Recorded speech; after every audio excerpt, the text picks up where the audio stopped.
I'm Walter Cronkite. This is the story of Mustafa Kemal Atatürk, the strong man who in a little more than a decade led Turkey out of the Middle Ages and into the 20th century.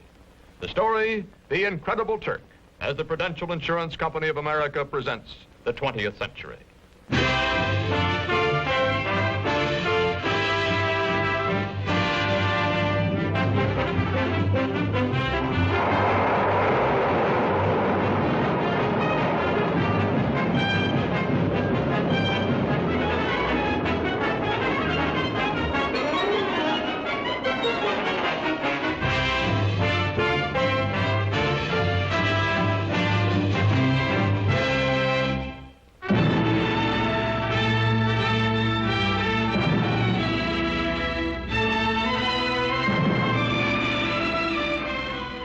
In the Middle East today, chaotic, vulnerable to Soviet expansion, Turkey, modern, powerful, and a rarity in this area, pro-Western, is prepared to defend herself against any aggressor. This is the border between Russia and Turkey, guarded day and night. The red sentry does not know he is being photographed from across this border. He feels that he is being watched. He is also suspiciously watchful.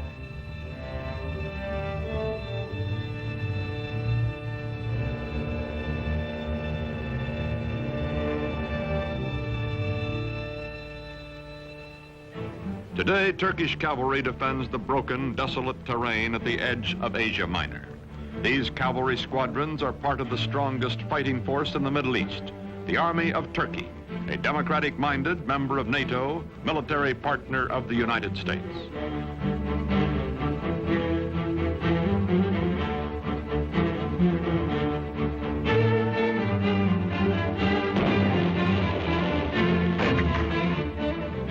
Modern Turkey, strong and stable, was created out of a dying Oriental despotism by one man, unique in history, Mustafa Kemal, called Atatürk, father of the Turks. In a moment, this story, The Incredible Turk. By 1900, the Ottoman Empire, land of many races and religions, has lost her ancient tolerances and her world position, is reduced from medieval splendor to medieval squalor. Ruled by inept autocrats, ruined by foreign wars and exploited by foreigners, the people are sunk in poverty, lost in lethargy, mostly illiterate. The Turkish Empire continues to exist only because the European nations cannot agree among themselves to dismember her.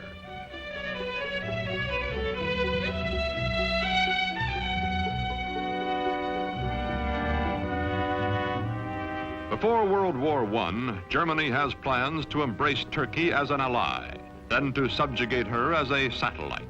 To visit the sick man of Europe, as Turkey is called, comes the German emperor himself, Kaiser Wilhelm II. He is received with more than ceremony. His glowing promises, such as the Berlin to Baghdad Railroad, are believed by the Sultan and his government, and even by the nationalist-minded Young Turks.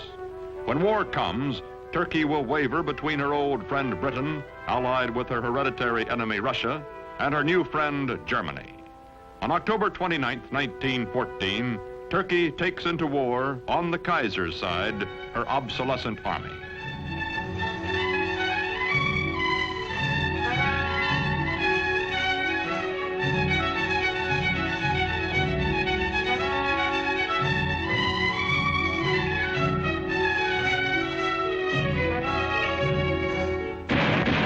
February 1915, the British plan to force the Dardanelles past Gallipoli, take Constantinople, and free Russian shipping in one naval campaign. Mustafa Kemal is an unknown officer commanding a feeble Turkish division at Gallipoli. His brilliant strategy and ferocious personal leadership changed the course of the battle, the campaign, and the war. After 10 months, the British signal defeat and steam away, leaving on the historic shore of the Hellespont a new hero in Turkey. One victory, one great military commander are not enough. The defeat of the Central Powers by the Allies brings the end of the old Ottoman Empire. It is carved away, leaving only Turkey proper, a much smaller and more homogeneous land which, with leadership, may become a nation. November 1918. The ships of the victors crowd the harbor at Constantinople after World War I. From the palace of a weak and corrupt sultan, there comes no opposition. Turks bowing to Mecca accept their fate.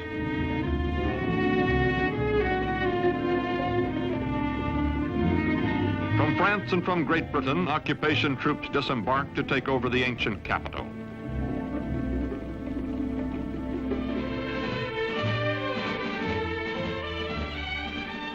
Sure that the Allied armies in Constantinople will do nothing to prevent it, Greece is preparing for an invasion of Turkey.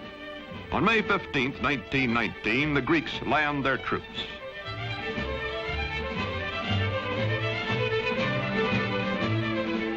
In Ankara, in the heart of Turkey, Mustafa Kemal organizes the Turkish liberation movement, takes command of the Free Turkish Army. From far off Constantinople, the Sultan repudiates him, but Mustafa grimly swears that he will gain Turkey's freedom or die. No other general equals this man, and the Turkish soldiers need only to be led to fight. They are traditionally warriors.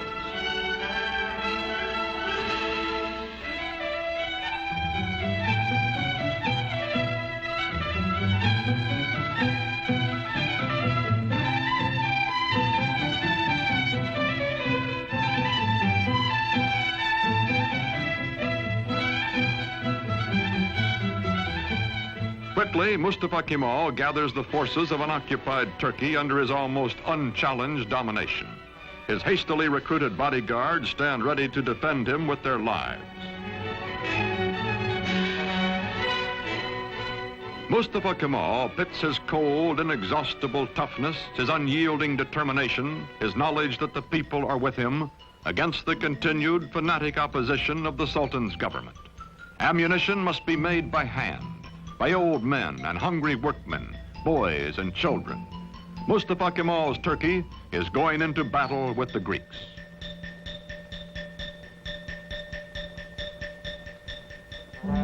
The war with the Greeks lasts 3 years, from 1919 to 1922. The Turkish people know it is a war of extermination, atrocious, no quarter given or asked. Heroically led, the Turks advance against the invaders. The women leave their endangered homes to carry shells to the army.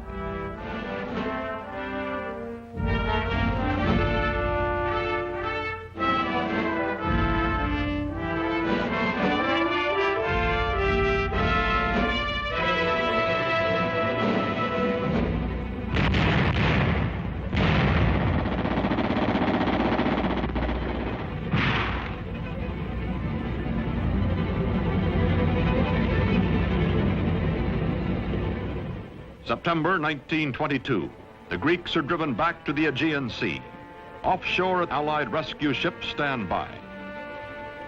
Into the seaport of Smyrna, called Izmir by the Turks, pour thousands of Greeks, joined by sympathetic Christian minorities, fleeing before the armies of the man whom the British call the most terrible of all the terrible Turks. From the ships, bread comes to the docks for the desperate refugees. Bread so that they may live another day.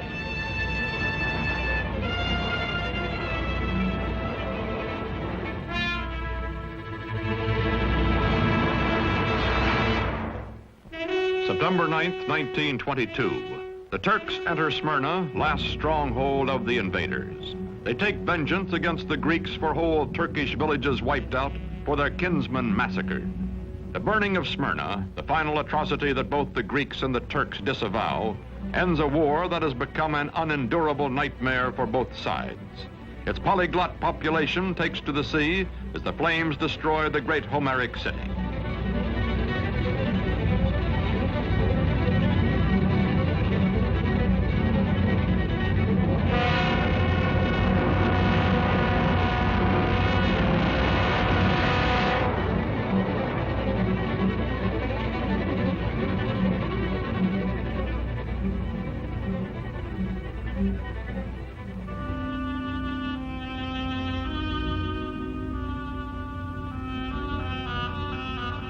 Star and crescent fly over liberated Turkey.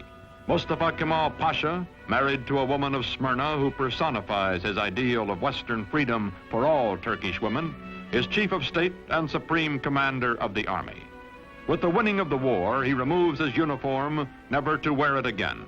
He is now granted dictatorial powers by the elected National Assembly.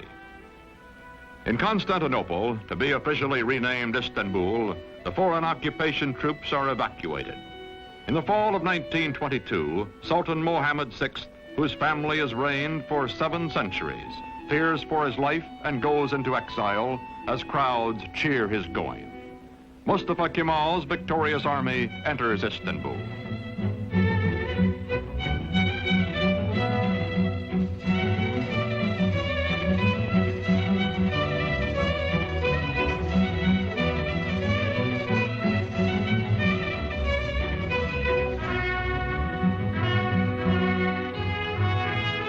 First president of the First Turkish Republic, Mustafa Kemal, during the 1920s, keeps his limitless wartime powers and his command of the army, makes the hard, dry town of Ankara his capital. His fantastic dream is not of empire or conquest, but of creating a democratic Turkey, a new kind of Turk in his lifetime. The Ottoman sultans also had been caliphs, secular and religious rulers. Turkey's new government separates church and state. Instead of Friday, day sacred to Islam, when Muslims everywhere ritually cleanse themselves, the Western Sunday is proclaimed the official day of rest. Although Mustafa Kemal insists on personal religious freedom, it is known that he personally detests the gesture of abasement prescribed for worship when Muslims touch their foreheads to the floor in their brimless headgear.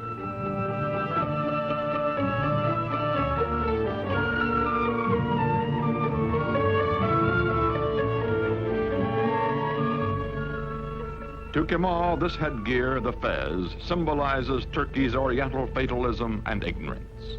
He will abolish it.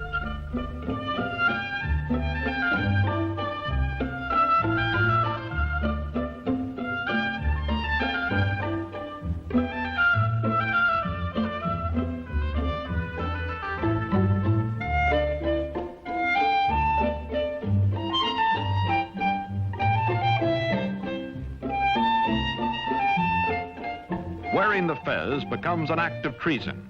European hat makers unload in Turkey. But woe betide the foreigner who dares laugh at a Turk in his new hat.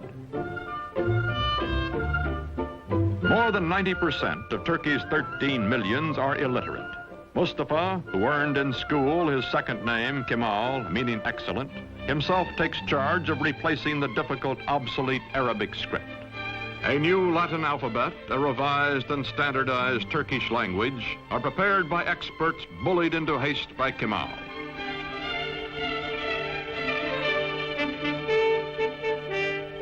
To make a modern nation capable of government by the people, all Turkey must be sent to school.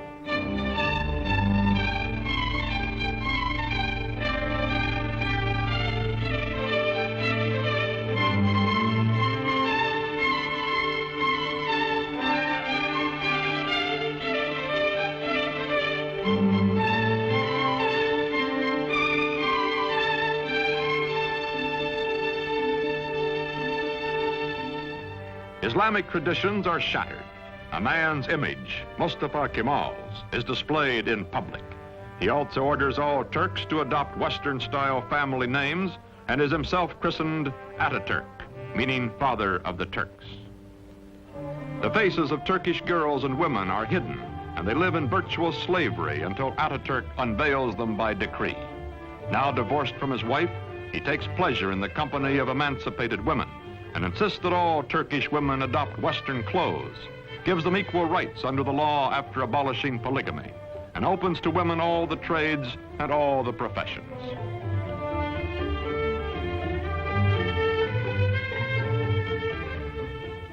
Atatürk, who has eaten the black bread of poverty and lived in the front lines of war, acquires the trappings of power.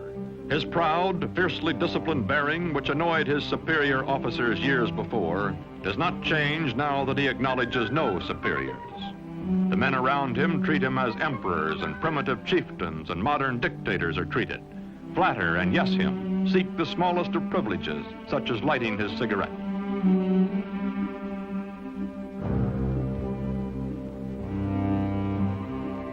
Man in a hurry, he has no time for opposition or for modifying his programs. Is too concentrated to pay the slightest attention to the awkward and harassed civil servant who is about to drip peach juice on his shoulder, or to the waiter who will wipe it off.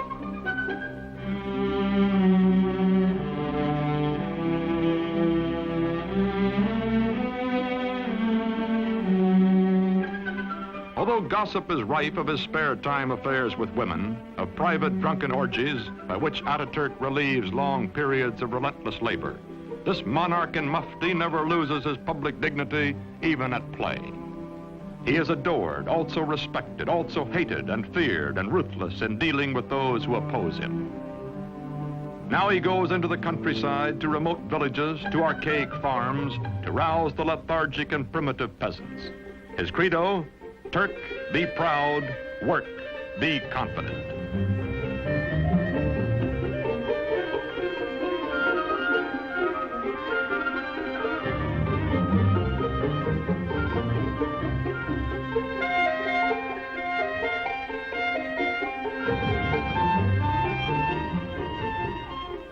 There are two ways of conquering, says Ataturk, by the sword or by the plow.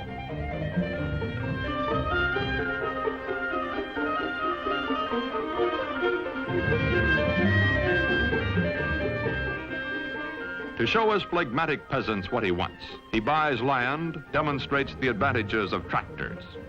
Ataturk, son of a civil servant, military careerist, now all-powerful dictator, becomes a model Sunday farmer.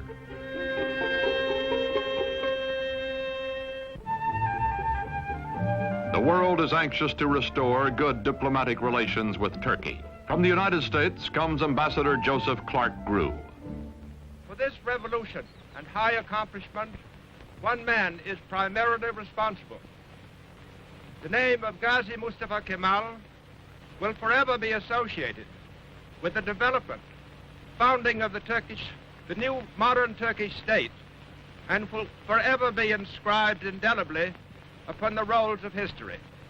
Türk milleti taben demokrattır. The Turkish nation is democratic by nature.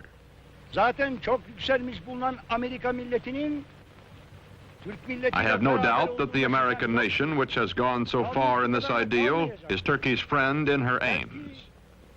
Bütün beşeriyeti birbirini sevmeye. This will not be all. Perhaps it can lead to a world of love, with all old prejudices erased, with all nations coexisting in peace and prosperity. When the Great World Depression of the 1930s slows down economic reconstruction in the country, Turkish people by the thousands wait for Ataturk to bring him their troubles and their problems. To the man in the street, Ataturk is his personal boss and his personal friend, willing to listen, wanting to help.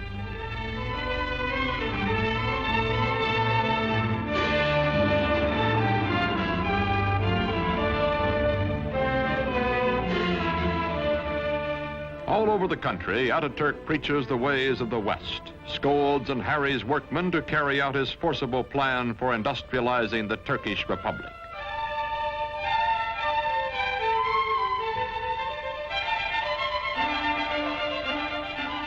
Turkey begins to move into the 20th century, builds dams, mills, factories. The tempo is fantastic. Industrial production under Ataturk increases tenfold. Still, there are growing pains, a poorly designed and poorly run heavy industry operating at a loss, profitable light industry deliberately run at an excessive profit to cover the deficit. Turkey's textile mills being a notable example.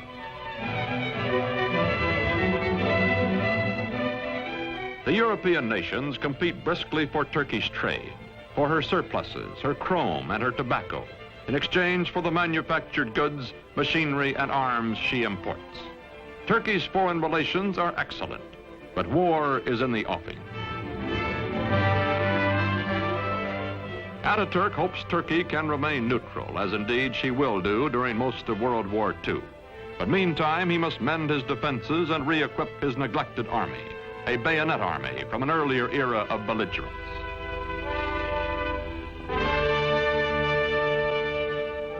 Turkey's dictator has said Hitler will lead a dynamic nation to destruction by whipping its passions, and Mussolini will play Caesar. Time is proving him right. Aging now, Ataturk gives his personal fortune to the nation, lives quietly, spends time teaching the youngest of his 6 adopted daughters the alphabet he made all Turkey learn.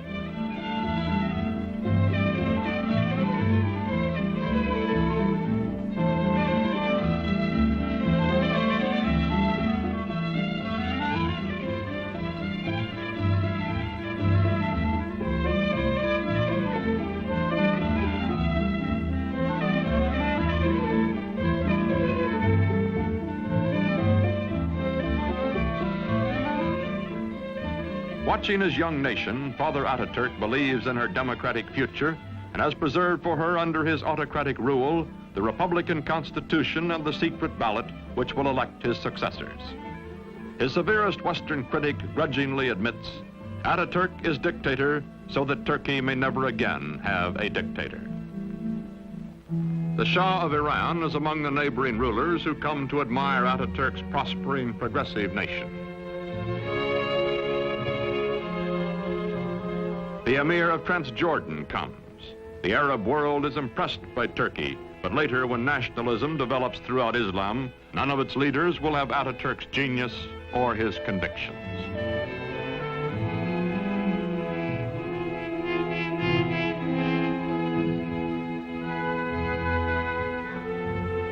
An ailing Ataturk spends much time aboard the yacht presented to him for his health by the Turkish people. Long ago, he has said, I will lead my people by the hand along the road until their feet are sure and they know the way. Then my work will be done.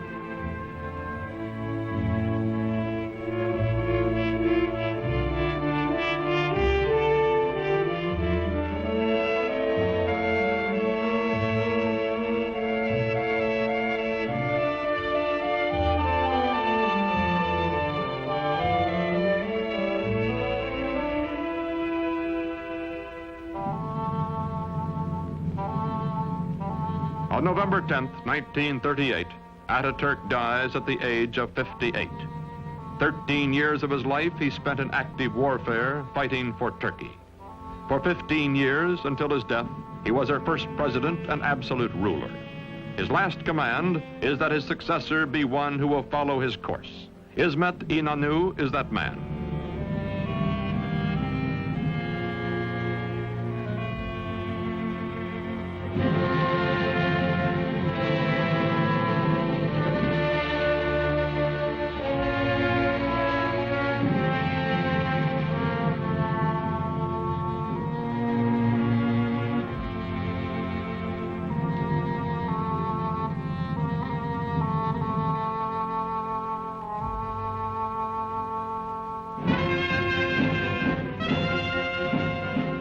Today, this mausoleum is a shrine for his people, who well and truly mourned for Ataturk. Marching past in fighting trim, the soldiers of Turkey are the sons of the ragged forces who followed him to fight for Turkish independence 40 years ago.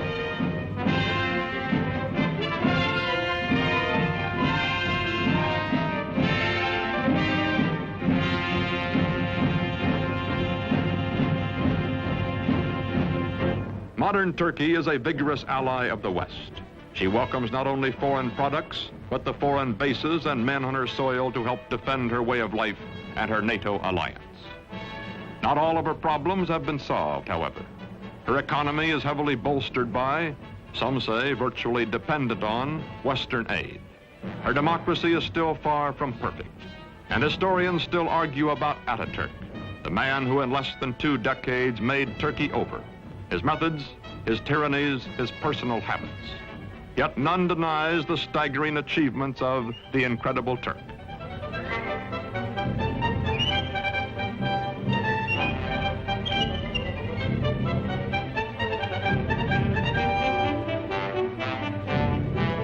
These, our allies, guarding the gates to the east, are the inheritors, the children of Mustafa Kemal Atatürk.